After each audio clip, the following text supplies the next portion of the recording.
আলহামদুলিল্লাহি রাব্বিল আলামিন ওয়াসসালাতু ওয়াসসালামু আলা সাইয়্যিদিল মুরসালিন আম্মা বা'দ ফাআউযু বিল্লাহি মিনাশ শাইতানির রাজীম বিসমিল্লাহির রহমানির রহিম আসসালাতু ওয়াসসালামু আলাইকা ইয়া রাসূলাল্লাহ আসসালাতু ওয়াসসালামু আলাইকা ইয়া হাবিবাল্লাহ আসসালাতু ওয়াসসালামু আলাইকা ইয়া নবিয়াল্লাহ ওয়া আলা আলিকা ওয়া আসহাবিকা ইয়া নূরাল্লাহ।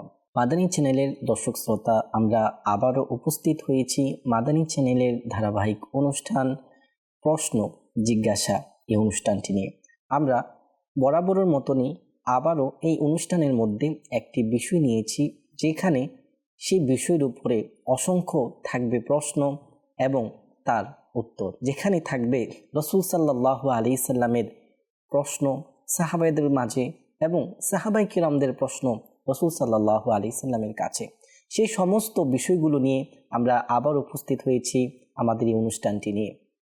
আমরা এই অনুষ্ঠানের মধ্যেও যে বিষয়টি নিয়েছি এটি অনেক সুন্দর একটি বিষয়। আমরা সেই বিষয়ে যাওয়ার পূর্বে দুরুদে পাকের ফজিলত সম্পর্কিত হাদিসে মুবারকা কোনো ঘটনা আমরা শ্রবণ করে আসি, কেননা দুরুদে পাকের অসংখ্য ফজিলত ও বারাকাত রয়েছে। আল কৌলুল বদিতে বর্ণিত আছে, হযরতে শেখ আবু বকর শিবলি বাগদাদি রহমতুল্লাহি তাআলা আলাইহি বলেন, আমি আমার মরহুম প্রতিবেশীকে স্বপ্নে দেখে জিজ্ঞাসা করলাম, মা ফাআলাল্লাহু বিকা, অর্থাৎ আল্লাহ তাআলা তোমার সাথে কিরূপ আচরণ করেছেন। তখন সে ব্যক্তি বলল, আমি কঠিন ভয়ঙ্কর অবস্থায় পতিত হলাম। তোমাদের থেকে পৃথক হওয়ার পর যখন আমাকে কবরে রাখা হলো, মুনকার নাকির যখন আমাকে প্রশ্ন করার জন্য আমার কবরের মধ্যে আসলেন, তখন আমি মুনকার নাকিরের সেই প্রশ্নের উত্তরগুলো দিতে পারছিলাম না। তখন আমি মনে মনে ভাবলাম, হয়তো আমার মৃত্যু ইমানের সাথে হয়নি।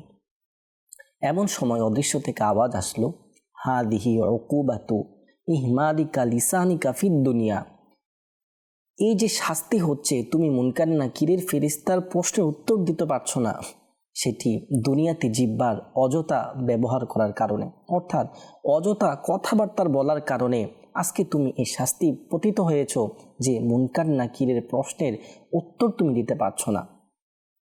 সে ব্যক্তিটি বলল, যখন আমার এই অবস্থায় পতিত হলাম, মুনকার নাকিরের প্রশ্নের উত্তর দিতে পারছিলাম না, তখন আযাবের ফয়সালা হয়ে গেল। যখন আযাব আমার দিকে অগ্রসর হতে লাগলো, তখনই আমার এবং আযাবের মাঝখানে একটি সৌন্দর্যের প্রতীক এবং খুব সুগন্ধময় ব্যক্তি আমার এবং আযাবের মাঝখানে প্রতিবন্ধক হয়ে গেল এবং মুনকার নাকিরের ওই সমস্ত প্রশ্নের উত্তর আমাকে মনে করিয়ে দিল যে উত্তরগুলো তখন আমি দিতে পারছিলাম না। তখন আমি উত্তরগুলো দিয়ে দিলাম। আলহামদুলিল্লাহ, আযাব আমার কাছ থেকে দূরে সরে গেল। আমি সেই বুজুর্গকে আরজ করলাম, হে সৌন্দর্যের প্রতীক, আপনি কোন ব্যক্তি যে আমার এই কঠিন বিপদের মুহূর্তে এই কবরের আযাব থেকে আপনি আমাকে রক্ষা করেছেন। তখন সে ব্যক্তিটি বলল, আনা শাখসুন খুলিকতু মিন কাসরাতি সলাতিকা আলান নবী সাল্লাল্লাহু আলাইহি ওয়াসাল্লাম ওয়া উমিরতু আন আনসুরাকা ফি কুল্লি কারবিন, আমি হচ্ছি ওই ব্যক্তি যাকে তুমি তোমার নবী পাকের প্রতি দুরুদে পাক পাঠ করার কারণে সেই বরকতে আমাকে সৃষ্টি করা হয়েছে এবং আমাকে হুকুম দেওয়া হয়েছে যে আন আনসুরাকা ফি কুল্লি কারবিন, যখনই তুমি কোনো বিপদের মধ্যে পতিত হও আমি যেন তোমাকে সাহায্য করি। সুবহানাল্লাহ। মাদানী চ্যানেলের দর্শক শ্রোতা, এই দুরুদে পাকের এই ঘটনাটি থেকে আমরা কি জানতে পারলাম? দুরুদে পাক পাঠকারীর ব্যক্তির দুরুদ তার কবরের মাঝেও তাকে সাহায্য করতে পারে। এই থেকে এই বিষয়টিও আমাদের প্রকাশ হয়ে গেল, এই বিষয়টিও আমাদের জানা হয়ে গেল যে যে নবী পাকের প্রতি দুরুদে পাক পাঠ করার কারণে সেই দুরুদ এসে কবরের আযাব থেকে রক্ষা করতে পারে। তাহলে যার প্রতি দুরুদে পাক পাঠ করা হয়েছে সে আল্লাহ রসুল মা আমিনার বাগানের ফুল, তিনি কেন আমাদের কবরে এসে আমাদেরকে সাহায্য করতে পারবেন না? এই জন্য তো একজন কবি কত সুন্দর না বলেছেন, मैं कब्र अंधेरी में घबराऊंगा जब तन्हा इमदाद मेरी करने आ जाना रसूल अल्लाह। যে কবি সেই পংক্তির মধ্যে তিনি এভাবে বলছেন, যখন আমি অন্ধকার কবরের মধ্যে একাকী মুহূর্তে ভয়ভীতি হব তখন সাহায্য করার জন্য ইয়া রাসূলুল্লাহ আপনি চলে আসুন। প্রিয় ইসলামী ভাইয়েরা, আজকে আমরা যে বিষয়টি নিয়েছি সে বিষয়টি হচ্ছে আবে জমজম শরীফের ব্যাপারে প্রশ্ন উত্তর। মাদানী চ্যানেলের দর্শক শ্রোতা, আবে জমজম অনেক বরকতপূর্ণ পানি, যেটা পান করে না শুধু লক্ষ আশিকানে রাসূল নিজের পিপাসা নিবারণ করে, বরঞ্চ সেটা থেকে বরকত হাসিল করা হয়। জমজমকে জমজম কেন বলা হয়? যে জমজমকে জমজম এই জন্য বলা হয় যে আজ থেকে প্রায় 5000 বছর পূর্বে যখন সাইয়্যিদুনা ইব্রাহিম আলাইহিস সালাতু ওয়াস সালামকে আল্লাহ তাবারকা ওয়া তাআলা তিনার স্ত্রী হাজেরা এবং ছোট্ট ইসমাইল আলাইহিস সালামকে হুকুম আসলো যে তিনাদেরকে মক্কার মধ্যে ওই মরুভূমির মধ্যে রেখে আসার জন্য। যখন ইব্রাহিম আলাইহিস সালাতু ওয়াস সালাম হযরতে হাজেরা ও হযরত ইসমাইল আলাইহিস সালামকে সাথে নিয়ে সেখানে রেখে আসলেন এবং তিনাদের কাছে এক মশক পানি এবং কিছু খেজুর দিয়ে আসলেন এবং ইব্রাহিম আলাইহিস সালাম আল্লাহর হুকুমে সেখান থেকে চলে আসলেন। বিবি হাজেরা এবং ইসমাইল আলাইহিস সালাতু ওয়াস সালাম সেখানের মধ্যে রয়ে গেলেন। ইসমাইল আলাইহিস সালাম তখন দুধ পানকারী শিশু। যখন পানিও শেষ হয়ে গেল, খাবারও শেষ হয়ে গেল, ইসমাইল আলাইহিস সালাম পানির কাতরে যিনি কাতরাচ্ছিলেন, সেই মুহূর্তে বিবি হাজেরা তিনি যখন দেখলেন ইসমাইল আলাইহিস সালাম পানির পিপাসায় পিপাসুক্ত, তখন তিনি পানি অনুসন্ধানের জন্য সাফা থেকে মারোয়া পাহাড়ের দিকে চলে গেলেন। সেখানে যখন গেলেন, যখন সেখানে যাওয়ার পরই ইসমাইল আলাইহিস সালাম তিনার চোখ থেকে আড়াল হয়ে যায়, তখন আবার দৌড় দিয়ে মারোয়া পাহাড়ে চলে আসেন। আবার মারোয়া থেকে পানি অনুসন্ধানের জন্য সাফাতে চলে যায়। এভাবে যখন তিনি 7 বার দৌড় দিলেন আল্লাহ তাবারক ওয়া তাআলার কাছে, ওই 7 বার দৌড় দেওয়াটাও অনেক পছন্দ হয়ে গিয়েছে। হযরতে হাজেরা তিনি ইসমাইল আলাইহিস সালামের কাছে তখন চলে আসলেন। এসে দেখলেন যে হযরতে ইসমাইল আলাইহিস সালামের পায়ের গোড়ালির জমিনে মারার কারণে সেই স্থান থেকে পানি বের হচ্ছে। তো এতই পানি বের হচ্ছিল যে পানিটিকে হযরতে হাজেরা পাথর দিয়ে বের দিয়ে পানি আটকাচ্ছিলেন এবং বলছিলেন জমজম জমজম, অর্থাৎ পানি থেমে যাও থেমে যাও। সেখান থেকে সেই কূপের নাম হয়ে গিয়েছে জমজম কূপ। মাদানী চ্যানেলের দর্শক শ্রোতা, ইব্রাহিম আলাইহিস সালাতু ওয়াস সালামের এই ঘটনা থেকে আমরা কি জানতে পারি? হযরতে ইব্রাহিম আলাইহিস সালাম যিনি এমন একজন নবী ছিলেন যিনাকে আল্লাহ তাবারক ওয়া তাআলা বড় থেকে বড় পরীক্ষায় তিনাকে পতিত করেন। পূর্বেই তিনাকে নমরুদের জ্বলন্ত আগুনের মধ্যে নিক্ষেপ করা হয়েছিল এবং আল্লাহ তাবারক ওয়া তাআলা তিনাকে কষ্টের মাধ্যমে পরীক্ষা করেছেন এবং তিনি সেই পরীক্ষায় উত্তীর্ণ হয়েছেন। এবং যখন তিনার সন্তান হচ্ছিল না, তখন তিনি আরেকটি বিবাহ করলেন। তখন যখন ওনার বয়সও অনেক হয়ে গিয়েছে, তখন আল্লাহ তাবারক ওয়া তাআলা একটি সন্তান দিলেন। আবার ঘোষণা আসলো, হে ইব্রাহিম, সে সন্তান এবং তোমার স্ত্রীকে ওই মরুভূমিতে রেখে আসো। ইব্রাহিম আলাইহিস সালাম কেমন আল্লাহর খলিল ছিলেন যে আল্লাহ তাবারক ওয়া তাআলাকে প্রশ্ন পর্যন্ত করেনি, হে আল্লাহ, আমার ছোট্ট সন্তান, আমার স্ত্রী কি খাবে, কি করবে, কিভাবে থাকবে, মরুভূমি একাকিত্বে নির্জনে কিভাবে থাকবে, সে প্রশ্নটুকু করেনি। আল্লাহ তাবারক ওয়া তাআলার হুকুম এসেছে, বাস রেখে চলে এসেছে। এই ঘটনা থেকে আমাদের কি শিক্ষা নেওয়া উচিত? আল্লাহ তাবারক ওয়া তাআলার পক্ষ থেকে যে হুকুম চলে আসে, আল্লাহ তাবারক ওয়া তাআলার পক্ষ থেকে যে ফয়সালা আমাদের জন্য চলে আসে, সেটার উপর সন্তুষ্ট থাকা। অনেক সময় আমাদের উপর মুসিবত চলে আসে, অনেক সময় আমাদেরও সন্তান ইন্তিকাল করে যায়, অনেক সময় আমাদের বিভিন্ন ধরনের পেরেশানি চলে আসে। সেখানে আমরা আল্লাহ তাআলাকে দোষারোপ না করে, আল্লাহ তাআলার দিকে বাজে মন্তব্য না করে, আল্লাহ তাআলার সেই বিষয়ের উপর ধৈর্য ধারণ করে আল্লাহ তাআলার কাছে সেই বিষয় চেয়ে সেই সময়টা অতিবাহিত করা উচিত। কেননা আল্লাহ তাবারক ওয়া তাআলা কোরআন মাজিদের মধ্যে বলেছেন, ওয়ালানাবলুওয়ান্নাকুম বিশাইইম মিনাল খাউফি ওয়াল জুআই ওয়া নাকসিম মিনাল আমওয়ালি ওয়াল আনফুসি ওয়াস সামারাত, যে নিশ্চয় আমি আল্লাহ তাবারক ওয়া তাআলা তোমাদেরকে পরীক্ষা করব ভয়ভীতির মাধ্যমে, ক্ষুধার মাধ্যমে এবং তোমাদের সম্পদের কমের মাধ্যমে এবং তোমাদের সন্তান সন্ততির মাধ্যমে। মাদানী চ্যানেল দর্শক শ্রোতা, যখনই আমাদের এই সব বিষয় থেকে কোনো বিষয়ে পরীক্ষা চলে আসবে, আমরা হতাশা না হয়ে আল্লাহ তাবারক ওয়া তাআলার দরবারে ধৈর্য ধারণ করব, ইনশাআল্লাহ সুফল পেয়ে যাব। আবে জমজমের ফজিলত অসংখ্য রয়েছে। আবে জমজম যে উদ্দেশ্যে পান করা হয় সে উদ্দেশ্যে সফল হয়ে থাকে। হাদিসের মধ্যে রয়েছে জমিনের মধ্যে যত পানি রয়েছে সব থেকে উত্তম পানি হচ্ছে জমজমের পানি। এই কূপটি মসজিদে হারাম থেকে খানায় কাবার দক্ষিণ পূর্বে প্রায় 21 মিটার দূরত্বে রয়েছে। একটি আরবি পত্রিকার তথ্যসূত্রে জানা যায় জমজমের কূপ থেকে প্রতি ঘন্টায় ৬৮,৪০০ লিটার পানি প্রতিনিয়ত বের করা হচ্ছে। মসজিদে হারাম থেকে 4 কিলোমিটার দূরে একটি কারখানার মধ্যে প্রতিদিন 2 লক্ষ গ্যালন পানি সেইখানে জমা করা হয়। আবে জমজম এর পানির মধ্যে sodium, calcium, potassium, magnesium, chloride, fluoride ইত্যাদি খনিজ পদার্থ পাওয়া যায়, যা শুধু বড় ধরনের রোগ নিরাময় করে না, বরঞ্চ শরীরে শক্তিও যোগায় এবং রোগ প্রতিরোধ ক্ষমতাও বাড়ায়। জমজমের সেই কূপটি আজ পর্যন্ত কখনো শুকায়নি।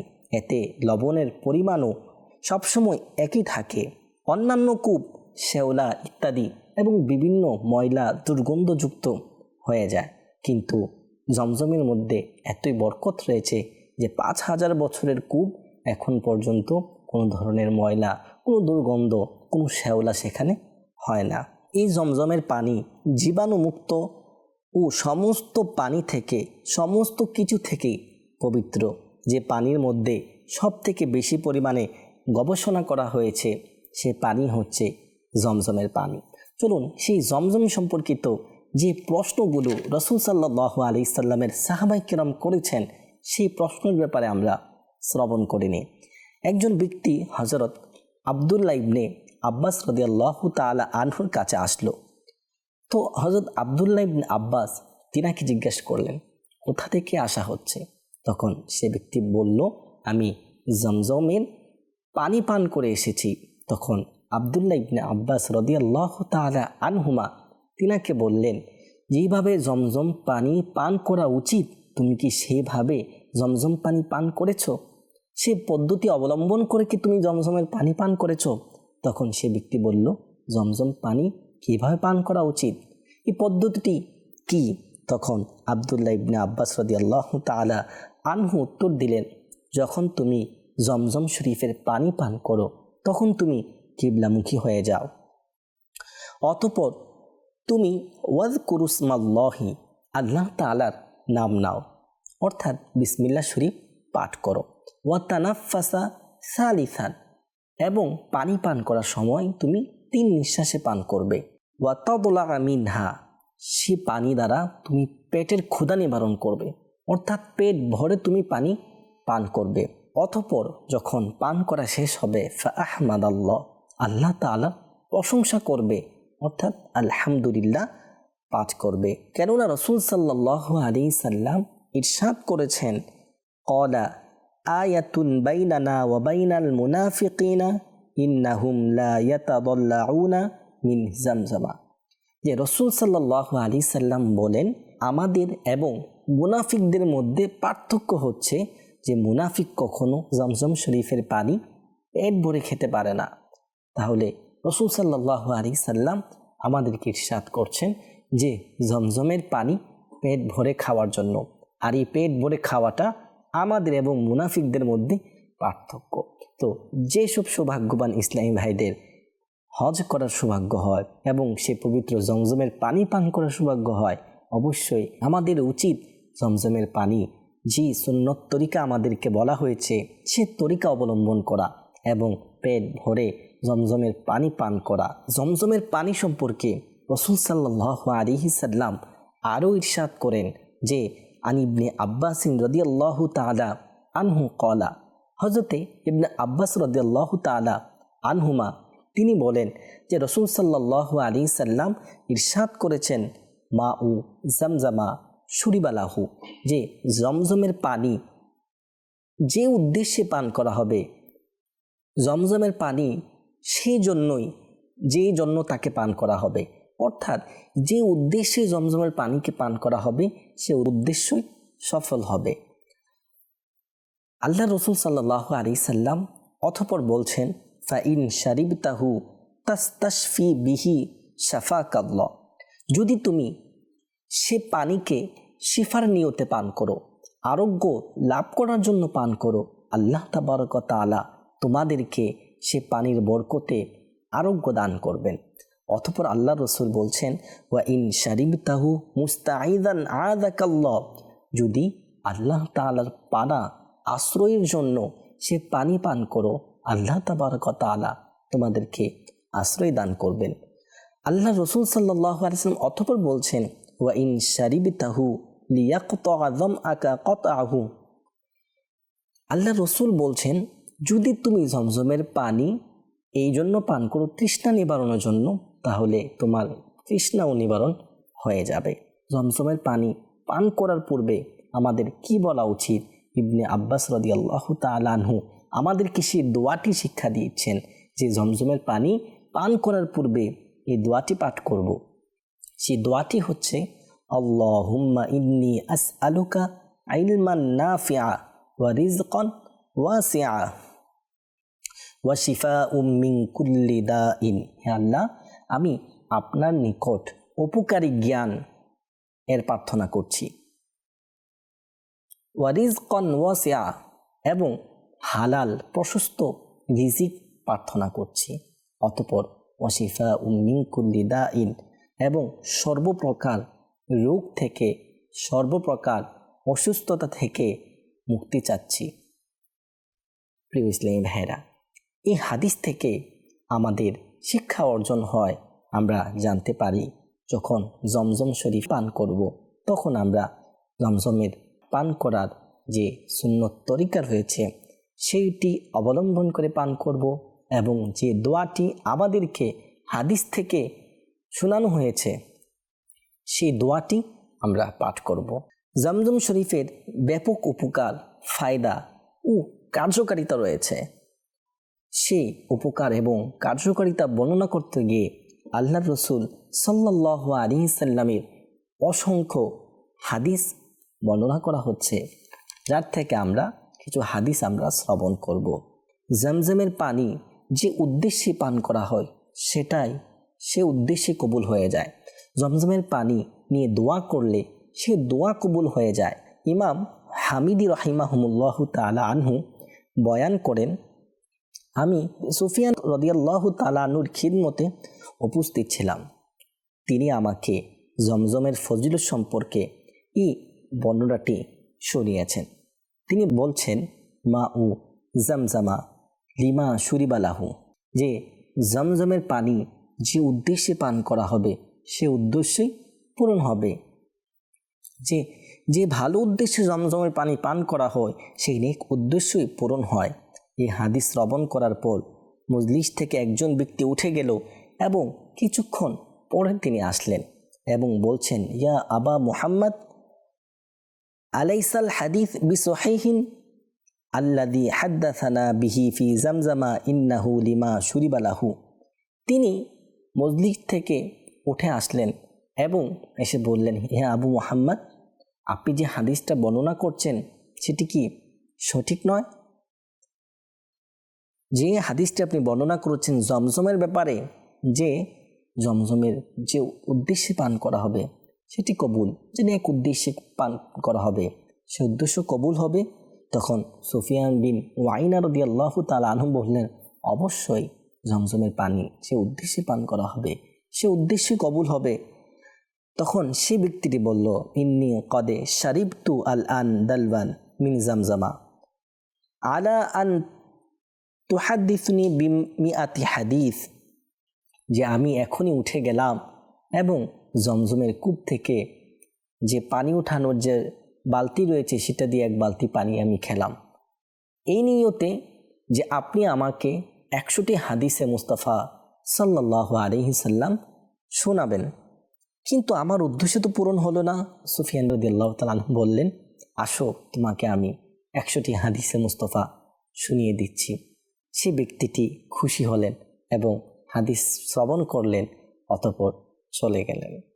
প্রিয় ইসলামী ভাইয়েরা, আমরা এই হাদিস থেকে শুনতে পারলাম আল্লাহ রসুলের সাহাবাই কিরামগণ কেমন হাদিসকে বিশ্বাস করে কীভাবে প্র্যাকটিক্যাল নিজের কাজের মধ্যে নিয়ে এসেছেন। দোয়া কবুল হয় এই ব্যাপারে আমরা হাদিস শুনলাম। আমরা অপর একটি হাদিসে পাক শুনি। একবার হযরত আব্দুল্লাহ ইবনে আব্বাস রাদিয়াল্লাহু তাআলা আনহুমা বলেন, আল্লাহর প্রিয় বান্দার নামাজের জায়গায় নামাজ পড়ো এবং নেককারদের পানি পান করো। কেউ তিনাকে প্রশ্ন করল, আল্লাহ তাআলার নেক ব্যক্তিদের নামাজের জায়গায় নামাজ পড়ো, এটার দ্বারা উদ্দেশ্য কি?